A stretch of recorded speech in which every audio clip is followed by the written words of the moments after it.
여러분, 아파트를 팔았는데 금매로 팔았다고 신상 공개가 된다? 세상에나 뭐 이런 일이 있을까요? 지금 인터넷에 들어가서 부동산 커뮤니티에 들어가 보면 말입니다. 이런 글들이 올라와 있습니다. 이렇게 말입니다. 저 가격에 팔면 동네 창피죠. 신상을 공개해서 망신을 줘야 합니다. 이렇게까지 입주민들이 쓰고 있습니다. 야, 여러분들은 어떻게 느끼세요? 시장의 흐름은 절대로 못 막아요. 어느 정부도 어느 권력도 시장을 이길 수는 없습니다. 시장을 이기려고 들면 시장이 왜곡된다고 제가 말씀을 드렸습니다. 하물며 개인이 시장을 막을 수가 있을까요? 시장을 이길 수가 있을까요? 시장 못 이깁니다.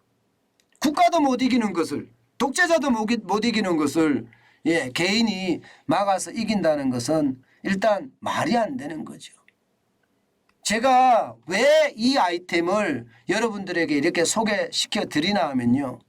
시장이 지금 그만큼 절박해졌다는 이야기를 하고 싶은 겁니다. 여러분, 이거 한번 보세요. 이거 한번 보세요.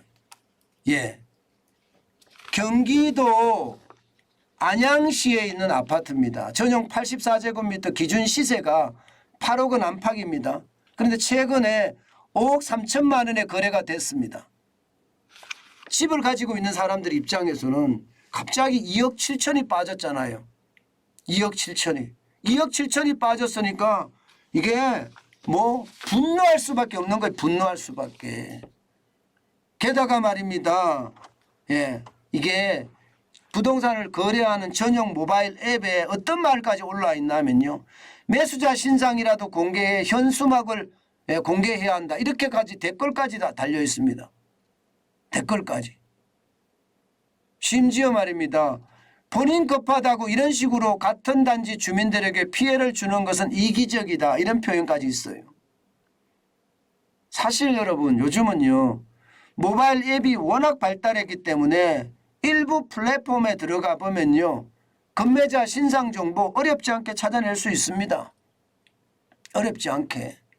그런데 이렇게 찾아내서 이게 인민재판 같은 그런 일이 벌어진다면 여러분 시장은 더 놀랄 겁니다. 제가 왜 부동산 발작이라고 썼겠습니까? 제가 발작이라고 쓴 데는요. 절대로 시장의 어떤 흐름을 바꿀 수는 없습니다. 바꿀 수는. 내가 금매자를 찾아서 신상을 공개하는 게 문제가 아니라 집값이 떨어진다는 가정하에 그에 따른 대책을 세우는 것이 맞지 지금처럼 이렇게까지 하면 진짜 부동산 발작 일어납니다. 더 떨어집니다. 더 떨어집니다. 그럴 가능성 굉장히 높아지는 거예요. 실제 강동구의 한 아파트에서도 비슷한 글이 올라와 있습니다. 여기도 마찬가지 전용 84제곱미터의 매물이 14억 8천만 원에 팔렸거든요. 올 1월만 하더라도 말입니다. 이거 18억이었습니다. 4억 거의 3억 7천이 떨어진 거죠. 3억 7천이 떨어진 가격에 팔렸어요. 그러니까 이 동네 가치를 훼손하고 헐값에 팔아버린 자가 누구냐 하면서 매도자를 색출해야 된다. 이런 목소리가 나왔습니다. 그런데 여러분 이게 말도 안 되는 거예요. 말도 안 돼. 그럴 수도 없고요. 만약에 그렇게 뭐 프랜카드로 공개하고 동영상으로 공개했다가는요. 여러분 개인정보보호법에다가 이게 뭐 한두 가지 걸리는 게 아닐 겁니다.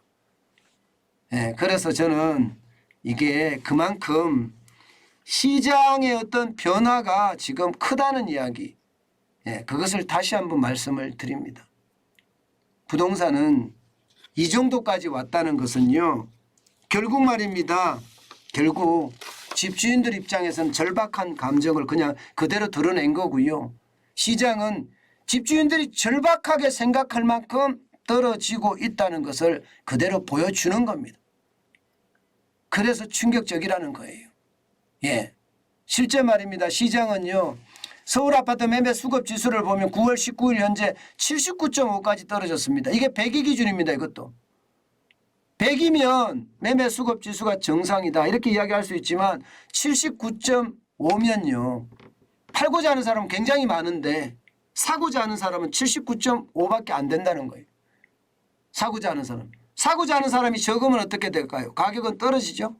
실제로도 가격이 떨어집니다. 실제로도 보시다시피 가격이 올 들어서 계속 떨어지고 있어요. 서울 아파트 매매가 변동률 추이를 보면 말입니다. 이게 대세라는 거예요. 이게 대세. 시장의 대세는 매매 수급 지수가 2019년 12월 16일에 120.3을 기록을 했었지만 지금 2019년 이후로 이렇게까지 올라간 적도 없을 뿐만 아니라 2022년 1월부터는 계속해서 100m로 빠지고 있다는 것. 이게 대세 흐름. 실제로 시장에서도 쭉 빠지고 있는 게 대세 흐름. 추세선이 지금은 똑같이 보이죠. 그죠? 4월에 0 잠깐 올라갔습니다. 여기도 보면 4월 정도에 5월 2일이니까 91.1까지 올라가긴 했어요. 그러나 9월 19일에 79.5까지 떨어질 정도로 쭉 떨어졌잖아요. 이게 지금 떨어지는 거하고 궤를 같이 하잖아요. 이런 것을 보면 말입니다. 시장의 불안감은 굉장히 커지고 집주인들의 절박감도 커진다. 그렇지만 시장이 지금 떨어지는 것은 어느 누구도 막을 수가 없다. 저는 그런 생각해 봅니다. 여러분, 저는 시장에 조그마한 단서도 있으면요. 그 단서를 가지고 시장을 제가 여러분들에게 지금 분석해 드리잖아요. 이게 뭐 금매자를 찾아서 신상을 공개하자 이 정도까지 나왔다는 건 집값이 진짜 많이 떨어진다는 이야기예요. 결국 말입니다. 집값은 떨어질 수밖에 없는 게 현실이다. 앞으로도 더 떨어질 거다. 그렇게 예상할 수밖에 없습니다. 제가 늘 말씀드리죠. 이럴 때 우리는 기회를 잡아야 된다고. 무주택자분들 이럴 때 기회 잡아야 된다는 이야기 제가 자주 드립니다. 물론 지금 사라는 뜻은 아니에요.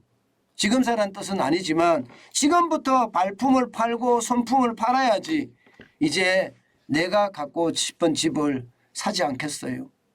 저는 진짜 내 집을 사야 되는 사람들 입장에서는 지금부터 발품을 팔고 손품을 팔아라. 그렇게 말씀드리고 싶습니다. 집주인들이 절규한다고 이야기할 때가 지금 집값이 그만큼 쭉쭉쭉 빠진다는 이야기고요. 이게 일반화되기 시작하면 집값 전체는 많이 떨어질 겁니다. 그때를 대비해서 지금부터 시장을 찾아보는 것, 임장해 보는 것 중요하다. 저는 그렇게 말씀드리겠습니다.